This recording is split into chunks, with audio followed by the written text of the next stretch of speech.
Hello and welcome to the Specialty Matcha Podcast. My name is Ryan. This is my co-host Zungjun, Hello, hello. and we're the co-founders of Sanko Matcha Products. Yeah, so we launched this podcast to discuss our learning journey in Matcha, share startup stories, and interview experts. And sometimes we have some interesting conversations during the day that we wanted to really enlarge that into a real episode. Yeah, so this is a less filtered, less structured discussion that we were having, and we realized it was continuing to evolve and might be interesting to share. So we don't have any conclusions yet. I'm not sure if we will at the end of the episode, but it is also important to say that we are maybe a little bit biased because we're in the process of creating a machine that can mill matcha fresh. But this is a discussion on the status quo of fresh milled matcha and both some in-person dialogue that we've learned over the past, I don't know, year or so, talking to people who've been doing it or have experience with it, and some of the commentary that's going on online as more and more entrants to the fresh ground matcha space are voicing their opinions. And we find some of the perspectives really quite interesting. The title of today's episode is The Status Quo of Fresh Ground Matcha as We See It. So you can almost view this as an opinion piece. So, Zungjun, want to sort of tell everyone what sparked this conversation?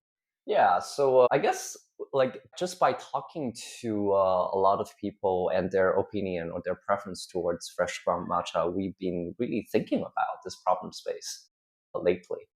And also by seeing some of the newer people trying to develop a similar solution to fresh ground matcha and seeing their posts getting commented by potential or not potential consumers, we really sparked this thinking of what is it fresh ground just better, or is it like really debatable compared to pre-ground or well stored matcha?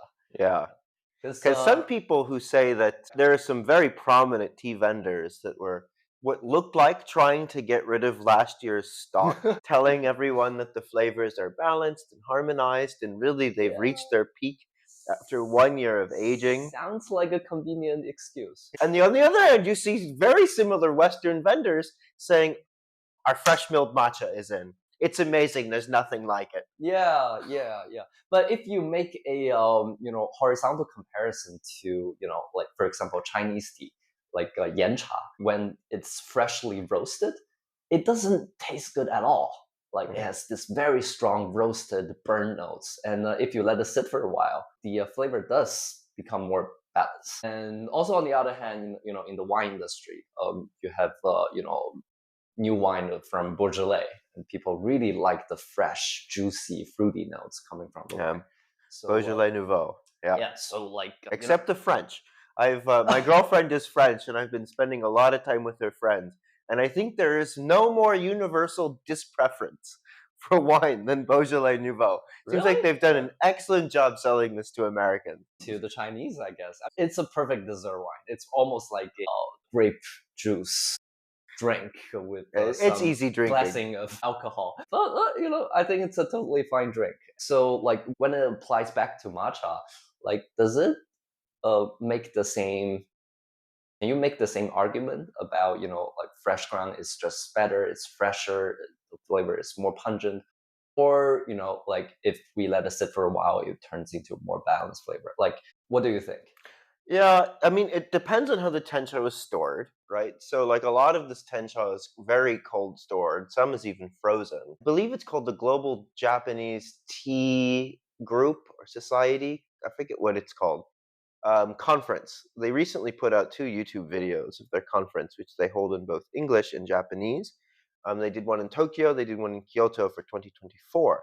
And one of the keynote speakers was using what's basically a freezing technology to preserve matcha. And we learned from Ian that the amino acid components in the L-theanine degrade much slower at low temperatures than the catechins. So basically what that does is the sweet, natural sweetness and savoriness of the tencha or of the matcha is more preserved and will remain, and then the bitter and astringent catechins will slowly degrade. And this is well known, accounted for historically with the holiday of Robi Raki, which happened in the fall. I think it happens in November. That the tea ceremony practitioners practice. It's the tea new year. It's about 6 months after harvest. The tencha is stored in a jar, and on the outer part of the jar is all the usacha tea. There's another jar within the jar sitting in the tencha of the koicha tea. And then part of the ceremony is they mill it fresh and then they consume it. So fresh milled matcha they might have been drinking better matcha way back in the days before you had electricity and a motor to strap on an ishiyusu to make this matcha. So fresh ground matcha is actually more historic and has been done for a longer period of time. But there's a difference between, I guess, aging Yeah. tencha and aging matcha. So, is there a change? Absolutely. So I think things are going to degrade at different rates. Whether or not it harmonizes it, I don't know. But also, the blending skill is around this methodology, right? The baseline assumption now is that best case scenario, a consumer is going to consume the matcha within 3 months. Realistically, it's closer to 6 months to a year Mm. if you're lucky in a good supply chain with good vendors that aren't taking on a ton of inventory that they can't move through. And because we don't have mill dates, we really have no idea how long that thing has been set as powder. But I bet those blenders take it into account. I don't know. If I was a multi-generational blender, there's probably things you can do to understand the degradation path of tencha to make a better product after it's 3 months aged, 6 months aged or degraded, pick your term. So maybe that's just the reality of the world we live in with the continuous improvement that's being done in Japan. Yeah. Also, if you really try to wrap your minds around all these criticisms about fresh milled matcha, I think people are, I don't know if it's intentional or unintentional, trying to fuzz the line between tencha and matcha. Like aging tencha and aging matcha, totally two different things. Yeah, A old tencha and an old matcha is totally two different things. that's true. And fresh milled is fresh milled. Then You can fresh milled new tencha, or you can fresh milled old tencha, or well stored tencha, and the result doesn't change the nature of the tea or the matcha being fresh milled. kind of like in the coffee world, right? You can have green coffee that is 2 years old. It's considered very old Mhm. usually, and fresh roasted, and like Yeah. it's degraded. Although weirdly, there's some exceptions to that in Japan, in particular. In Ginza, there's a cafe called Cafe d'Ambra, and they have some green coffee that's like dating back to the 80s, some back to the 60s that they roast fresh on premises. Zooming back into the topic, what is the status quo of fresh ground matcha? I would say in Japan, it's nearly non existent. You don't see anyone advertising this, you don't hear about it, no one puts mill dates on it.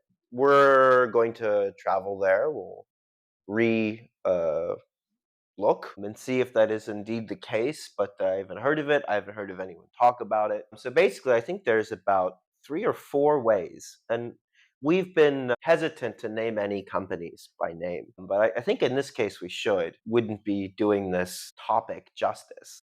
So the first method is to import an ishiusu, which is a traditional granite stone mill that weighs a lot, and it's basically an industrial piece of equipment. And a couple of people have them. And there's basically two types of ishiusus that get exported. There's ones where the motor is strapped to the bottom and it can operate, and it usually operates in this beautiful glass box or plastic box that you can put around it because the motor is underneath it. The problem is that motors get hot, it transfers heats to the stones, heats degrade matcha, so they can't be run commercially all the time. You can do small runs, but I think after 8 or 10 hours, and please excuse if my numbers are slightly off, that's what I've heard. I've never operated one. After around 8 or 10 hours, the whole system gets too hot, so you can't run it continuously. Mm. The other type, so that's kind of what Kettle has.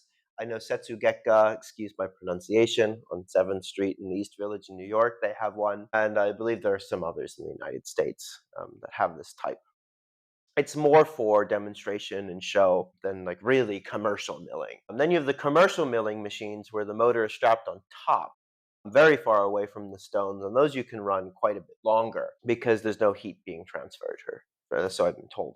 And someone like Mark from Oika, he has them in Lawrenceville, New Jersey. And there's one in Minnesota called River and Stone Tea, and I believe they have one as well. And there might be others that I'm just not aware of.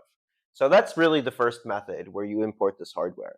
And on the very cheap end, and I don't think I've heard of anyone importing these in the States, it's around $2,000.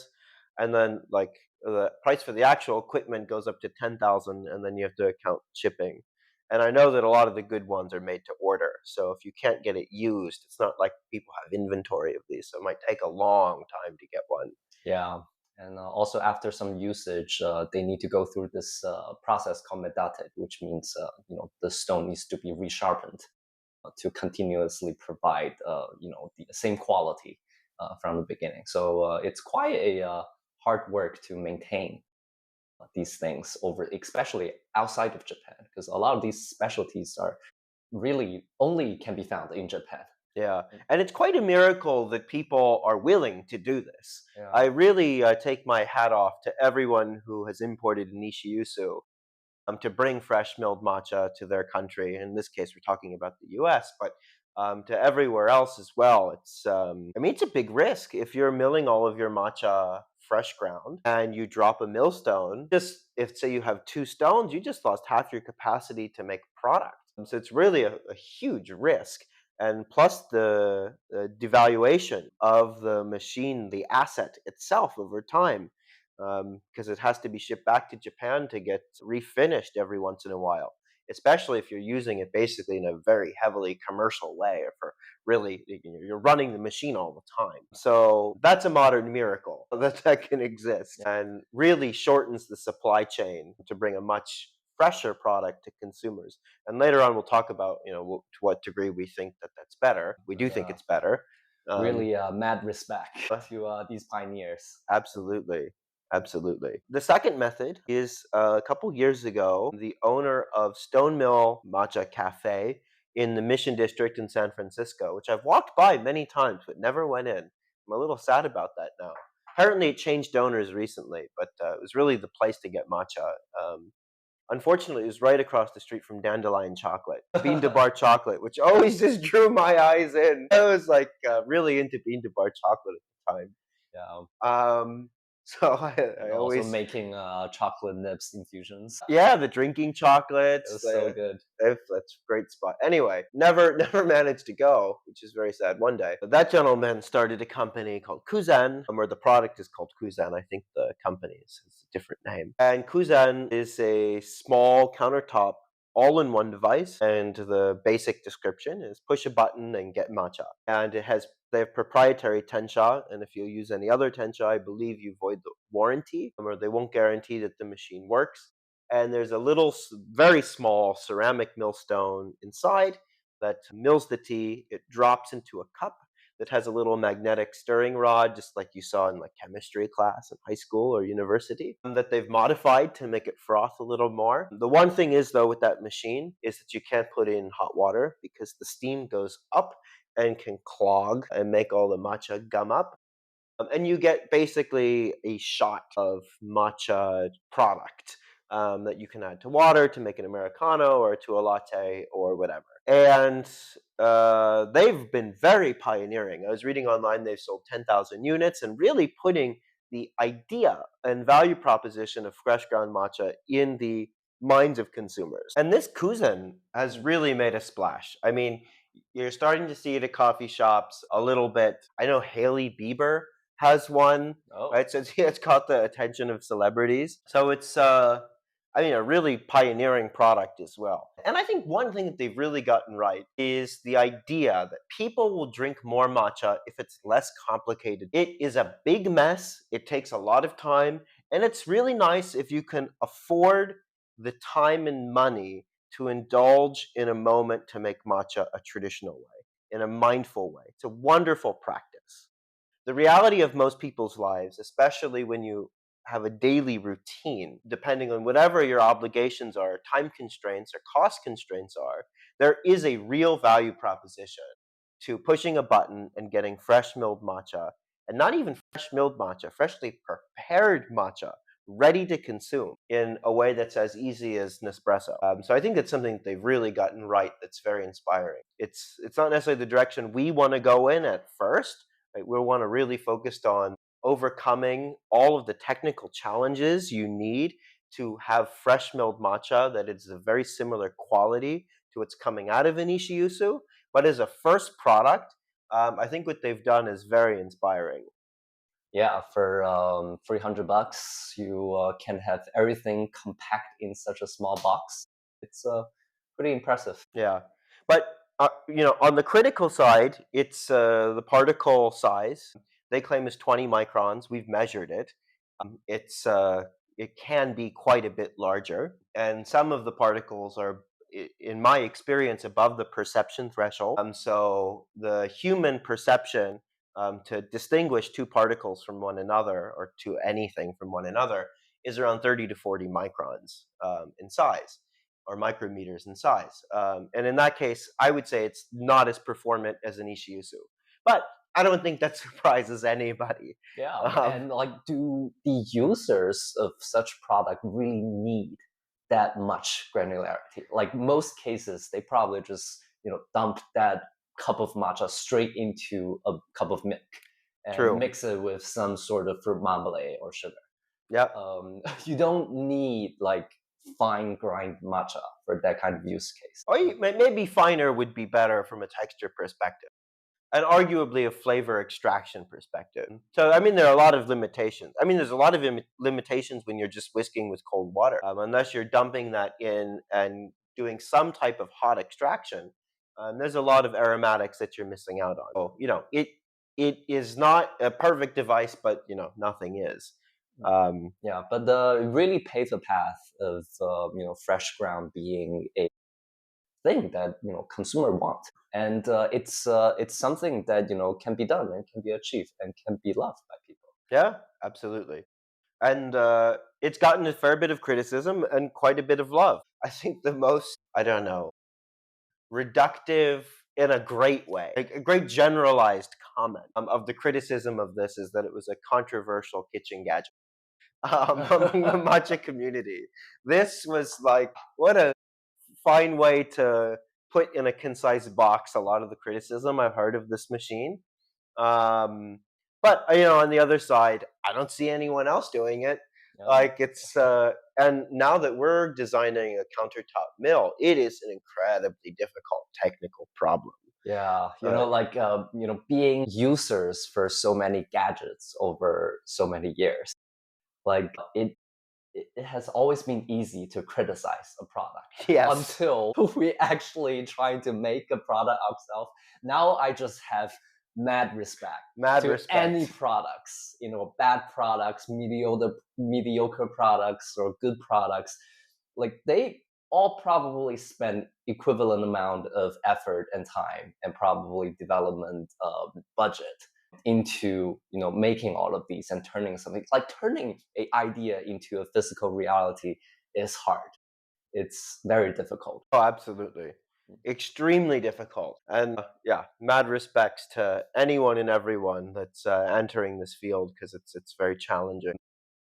So that's the second one, that you can have fresh milled matcha. A new machine has just come out. We haven't seen it. Called the Tenji, which is looks like a motorized version of a hand Ishiusu, milled huh? size Ishiusu. So much smaller diameter of grind surface, or grind phase, compared to a commercial Ishiusu. I'd say it's about half the diameter by estimating it, and it produces less fine tea. So there was a exhibition at Penn State University, and Mark from OECA brought one of the hand mills, and everyone got to try it, and we got to taste it too, and we got to compare it to his industrial, full size, full grind phase Ishiusu product. And there were two completely different things. The good Ishiusu, the big one, produces much finer particles and much more interesting tasting tea than these smaller ones. But these smaller ones are also very historically traditional, and is a way that people have consumed matcha. Like when people were doing their Robi Rocky tea ceremony, grinding fresh previous spring Tensha, I mean, that was being done on smaller units like this. So basically, we've retrofitted this to have a motor onto it. We have not, the industry, the founders of Tenji, have retrofitted a motor onto it to mill it fresh. And we were reading through some of the comment threads. We're a little bit grateful that they launched before we did because it was Pretty harsh criticism. some harsh criticism that was a little surprising to see. But some of the criticism had some good points, which really got us thinking. And one of the threads that someone meant, or one of the threads of an idea that someone mentioned that we found inspiring was this concept of a professionally crafted product. And they were making the argument that Tensha is hard to blend and it's hard to get a specific flavor profile outcome, which we completely agree with, and that it's not going to be the same product as a quote unquote professionally crafted product versus when you're doing it at home. And we had a couple of reactions to that. And Zem, you had more sharp reactions than I did. Yeah, So first of all, the argument about blenders' expertise, I think, doesn't necessarily establish because matcha blends are essentially tencha blends. yeah, Um, you feed into a blend tencha into the machine, you get blend matcha.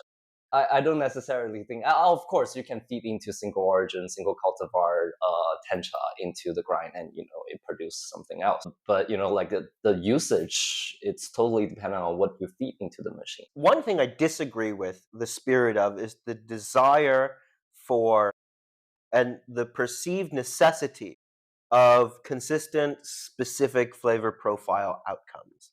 I actually think the variation for the home consumer market would be super interesting.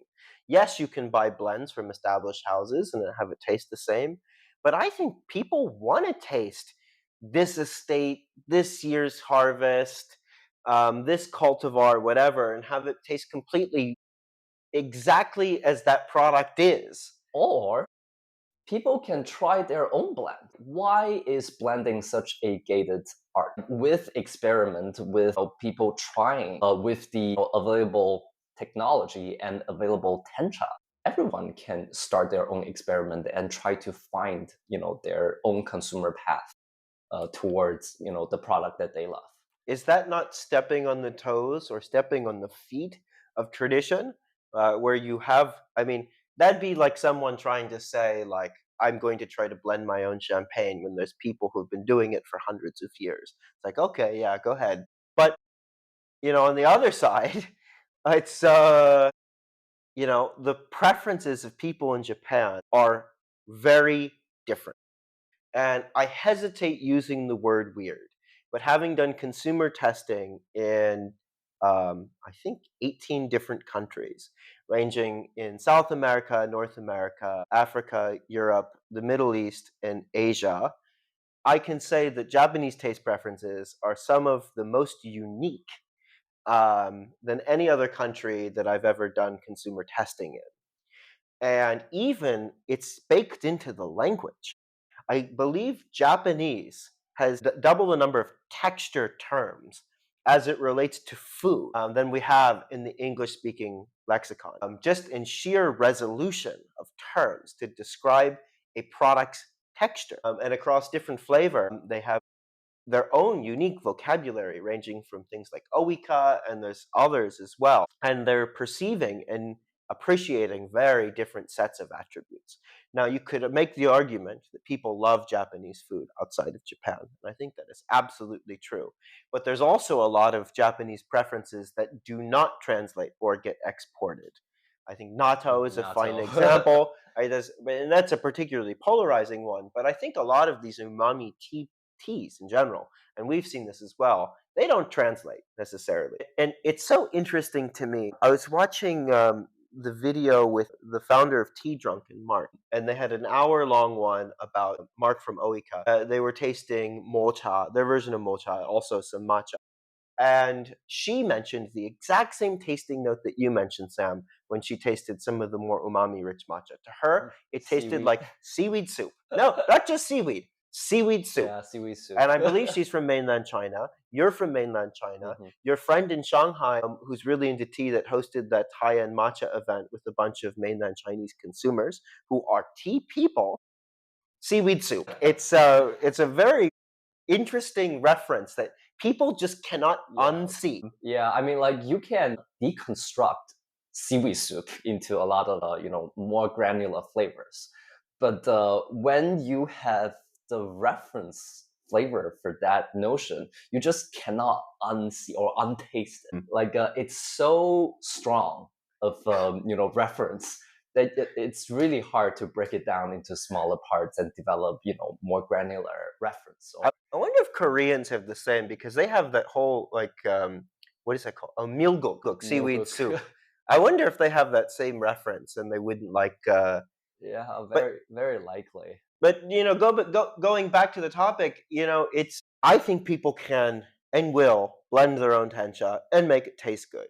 And the notion and arbitrary social construct that is quality, it might be completely awful to anyone who does matcha in a ceremonial context, in a Japanese context that has been working in the industry for tons of years, but it might just be something that someone in Spain loves, or Yeah. that someone in the States loves, or that would fit mainland Chinese preferences, or what people in Indonesia would love. Yeah, it's like how people, trying to speed up pu'er aging and, accidentally created show pu'er from, artificial aging, or they call wodui. From It's wet fermentation. from wet fermentation, like from like a traditional sheng pu'er or raw pu'er perspective. It's a bastardization. It's not a good product, but people like it nowadays. Yeah. Like especially people in Guangdong, like they cannot have yangcha or morning breakfast style dining in Guangzhou without shopuar. That's like it can you can almost see it as a different product. And someone, we don't know who yet, specialty matcha artisan somewhere in the world, when they have access to this fresh ground matcha equipment and can buy different tencha and source different tencha, might do something that would be considered equally absurd and just stumble upon something that is fantastic. It's like the difference between having a few perfect artisans perfectly focused on their craft in their own little bubble, which we totally respect, by the way, love these traditional arts, versus letting a million flowers bloom and seeing what happens. I think the availability is high for blending or self-creating new tencha plant in-house because previously, Ryan, you made a comparison of trying to blend your own champagne, but I don't think it necessarily equate to a scenario like this, right? Like because like blending champagne, making champagne takes a lot of other steps Hmm. other than just blending That are not grapes together. isolated. They're Yeah, not isolated. yeah. But for blending tencha, creating your own blend of matcha, you know, you, you have already abstracted a lot of other process away. Yeah, yeah, yeah. With the There's too many machine. dependent variables in that Exactly, analogy. exactly. And the tencha itself is almost a half finished product. So when you putting two or more different types of tencha together and trying to create your own blend and trying to meld it with technology in the future, I would not necessarily see it being inferior than the matcha blend that we have nowadays on shelf. Mm. Yeah, yeah, yeah. That's a great point. Great point.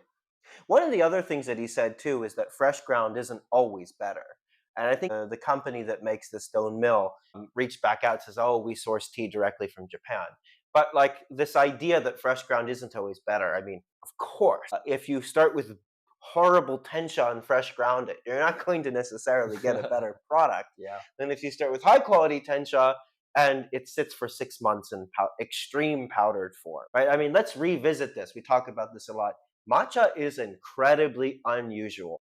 I believe someone was speculating in the food science world that it might be the finest particles that is a normal food stuff that gets consumed. I believe fine chocolate is around a similar particle size, around 3 to 5 microns, and maybe even a little finer for really fine chocolate. But there's very few things that we consume that are that small that they can be suspended.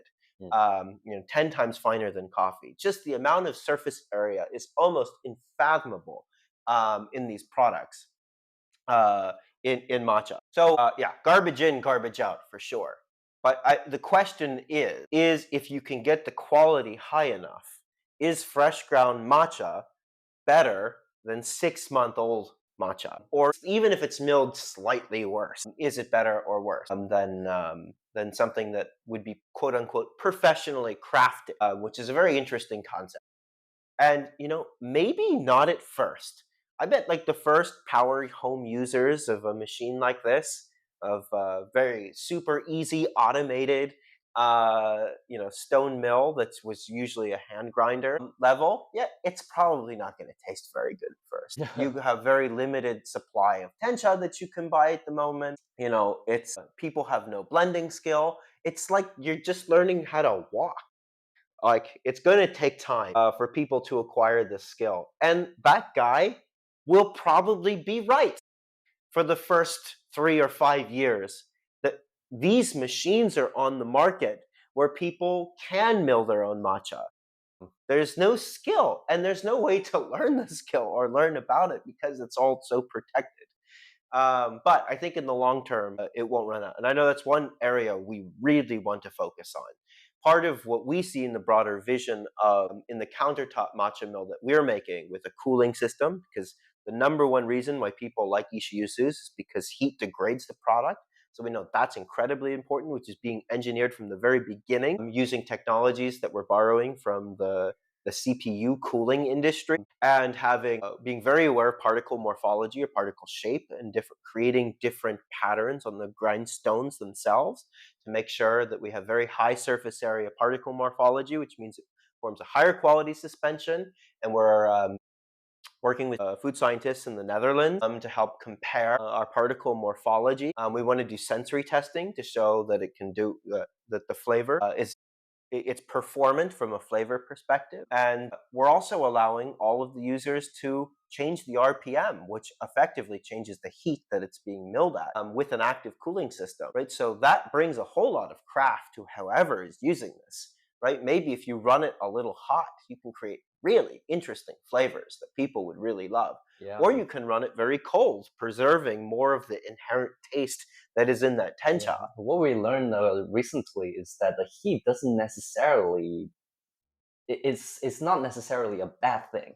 Like some level of heat at some stage will have very interesting impact on the overall flavor profile of matcha. So, like for some Ishiyusu users, they would even like grind the Ishiyusu dry without any tea inside to create some sort of a baseline heat or temperature before start dumping tencha into the grind surface. Yeah. That was very surprising. Yeah. So, I mean, what the whole world will slowly learn as the specialty matcha movement grows is how our flavor profiles transform. How do you go from a sensory profile, an evaluation of tencha, to the end matcha? And how do different blending components create different flavors? And how do process parameter changes, such as temperature, affect the way flavor profiles get transformed? And this is the craft that can create some incredibly unique products in our industry that are better fit to consumer preferences where they are and maintain quality standards. There really is this like really high barrier of quality standards in matcha, because not only does it degrade with time, it degrades with ambient temperature quite a lot. So even if you're just arguing based on nutrition for matcha, you should consume it fresh. There's less L-theanine degraded, fewer catechins degraded. Even at 2 months at room temperature, you will lose 40% of the EGCG in a matcha. That's incredible. Like that's one of the primary reasons why people drink it and why it's healthy, let alone 6 months, let alone if you don't have a perfect cold chain, which by the way, almost no one has a perfect cold chain. Mm. And the degree of heat stress and degradation that can happen, especially if you live in a warm country. It's a huge problem with the chocolate industry, actually, is that the product will get basically destroyed if it gets too hot. And imagine you're someplace like, I don't know, like Bangkok, like Guangzhou, like Japan in the summer. It's incredibly hot. And these things do not travel on the cold chain. One, it would be incredibly environmentally unfriendly. It's very energy intensive to have things travel on the cold chain. and it's probably too expensive for what most people are doing anyway. So you don't even know what kind of heat stress your matcha has by the time you've opened it, even if it was produced 3 months ago. I know we left some matcha in the car the other day. We just tried it. It's a different product. It's set for 3 days in the Cantonese hot August summer.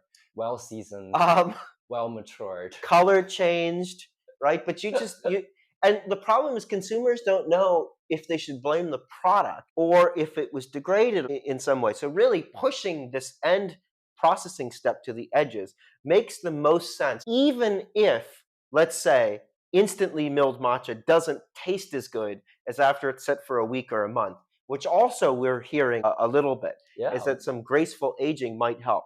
And I yeah. believe that But that's true but anecdotally. but yeah, but the fact is that they know how long their matcha will be, sit or aged for that graceful amount of time. Like Yes, they can control that component because they know, because they because were they the know. one, they either know the miller or they milled it Yeah, themselves. or yeah, exactly. And they can experiment. Asahi will taste better if you let it sit for like 2 weeks, or like Samidori will taste the best when you let it sit for like just 1 week or 10 days. But maybe Yabukita tastes fantastic, like really right off the mill. Like, Yeah, like you just don't know. But now you have the possibility to discover this gated secret for centuries. yeah, no, absolutely. I think like all of these matcha milling technology really opens the possibility for regular consumers to be able to experiment and experience something that was once just not available for anyone else.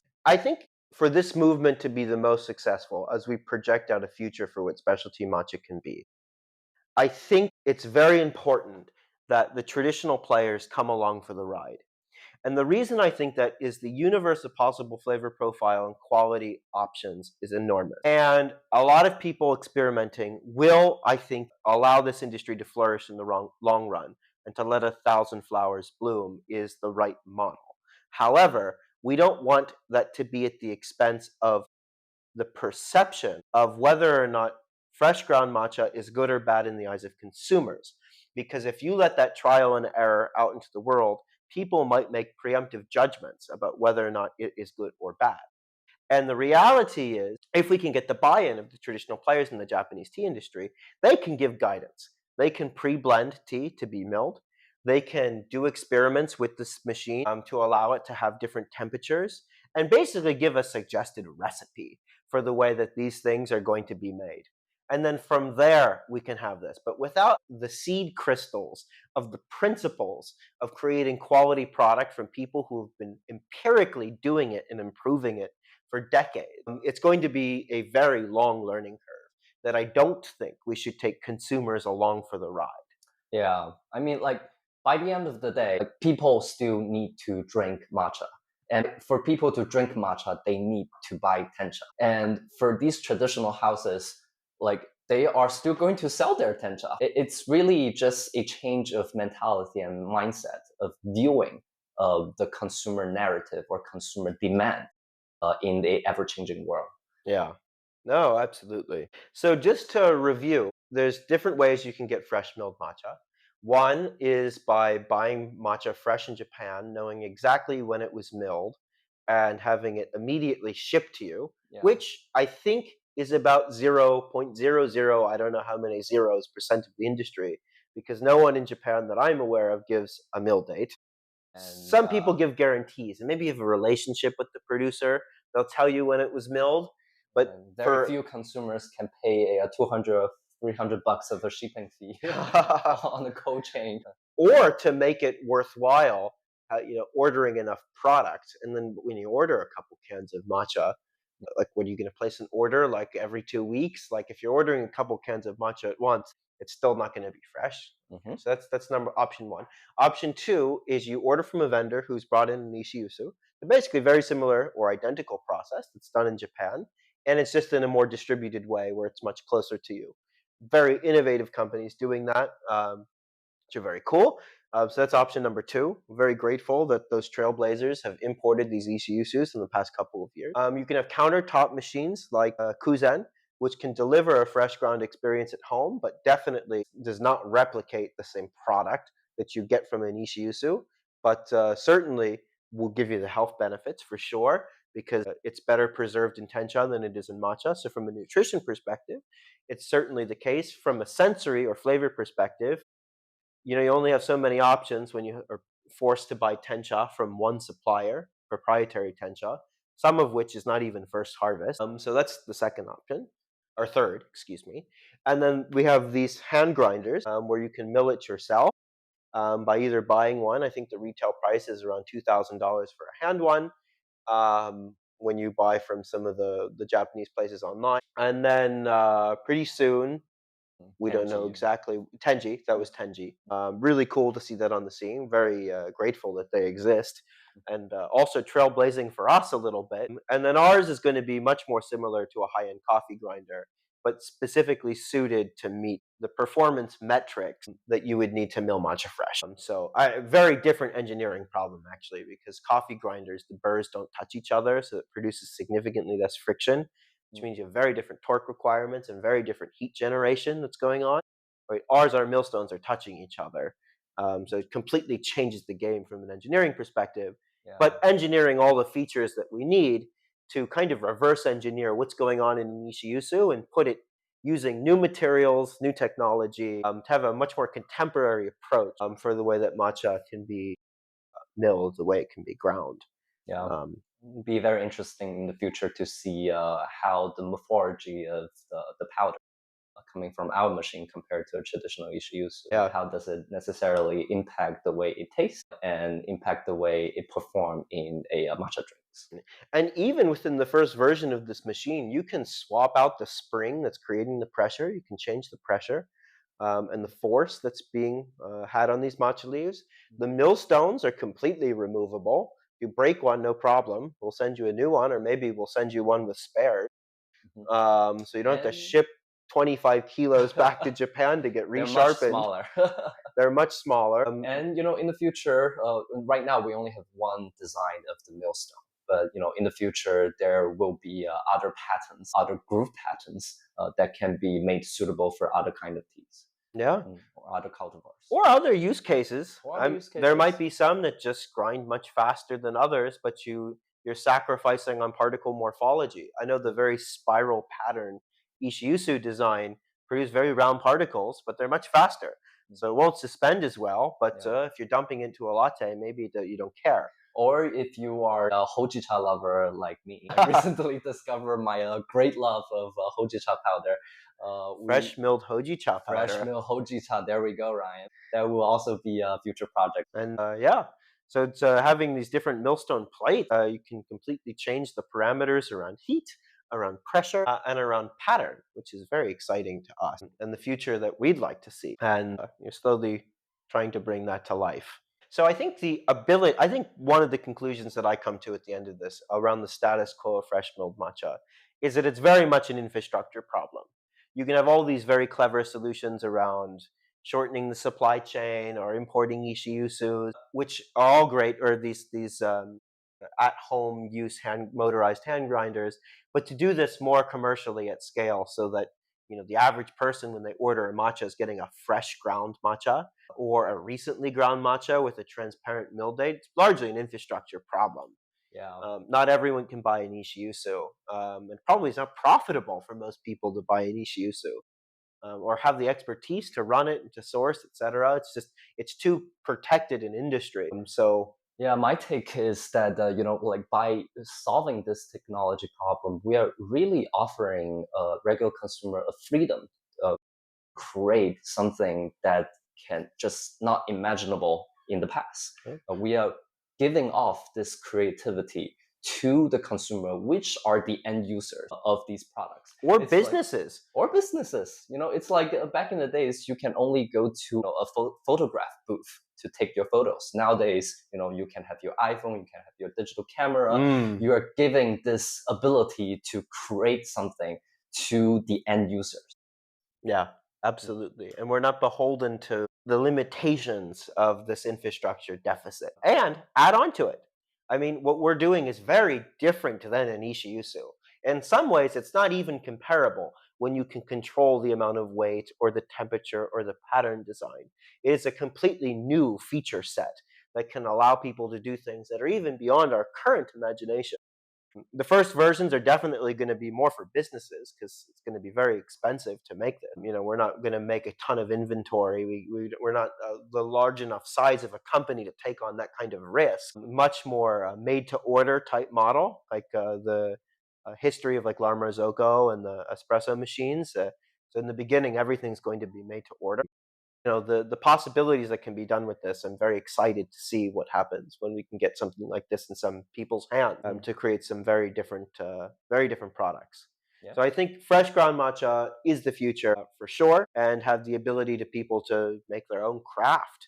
And this idea of professionally crafted matcha is going to change for the better. And Yeah. in the beginning, yeah, it's probably going to be worse. That Mhm. guy is completely right. In the long run, I think what we get is a much more diverse and thriving industry with Yeah. interesting viewpoints from interesting people all over the world doing really cool things that their consumers absolutely love, Yeah. while preserving Japanese traditional heritage at the same time. We will still be consumers of traditionally stone ground Mhm. Ishiyusu made matcha. I mean, We still love it. yeah, yeah, we love it. This is But not in competition at all. the fact that is, it will still be professionally craft matcha, but the sheer meaning of professional will just change. The Yes. people who can be called professional will change. And offering this infrastructure, like there will be other people become power user, become professional user in the future that are not inside Japan. Yeah, absolutely. Well, even let's say, for example, it's your life dream to be a matcha blender and to create fresh milled matcha, to open your own matcha brand where you are the one doing the craft part. That's your dream, your life's dream. As a Chinese person who moved to the States in middle school, spent almost all of your time in the States, moved back to China to work professionally with limited Japanese capability. There is a 0% chance that your dream can come true. Zero. No, absolutely not. This is not an industry you can break into. Oh, for you, Ryan. Zero for me as an Zero for me. American that's half Korean that has almost no Japanese. 0% chance if that is my dream. Or even if you're in Japan, if you're a woman, it's probably close to 0% chance that that dream can come true for you. It's a very male dominated industry. Very sad, but Very yes. sad. These institutions are a very old world model of the past, which I don't think fully belongs in the mainstream in the future, and that these opportunities need to be opened up for other people. I think it deserves to be preserved. It deserves to be honored for the art and the craft that it is, but it's not the future for all specialty matcha. The future of specialty matcha belongs to everybody. Yes, it does. Equal opportunity for everybody. Yep. All right, I think it's a fine place to stop. And it's a bright future to look ahead. Well, we're very excited. Yeah. I'm very excited to hear from you, our listeners, too. So it's if you have an interesting perspective or disagreed with anything we'd say, we'd love to talk with you. We don't believe in a gotcha podcast. We're not going to invite people on to say something to disagree with them immediately and try to bait them into saying something. It's not our style. I'm so very interested in hearing your perspective. We genuinely want to celebrate all these different perspectives and find matcha so fascinating, not from just the product itself, but how that the values that people put on matcha are really a reflection of different parts of humanity and their values. That's what's so fascinating about matcha as a specialty product. Yeah. So It's it's really a element for us to reflect as we are members of this society and members of this community, and we are members of this culture that we all enjoy together. absolutely. So hopefully the future is bright green, or in the case of Hojicha chop powder, Bright, bold and brown. golden brown. But yeah, we look forward to what the future holds. So thanks so much for listening. If you enjoyed this, please consider sharing it with friends, and we'll see you on the next one. See you in the next episode.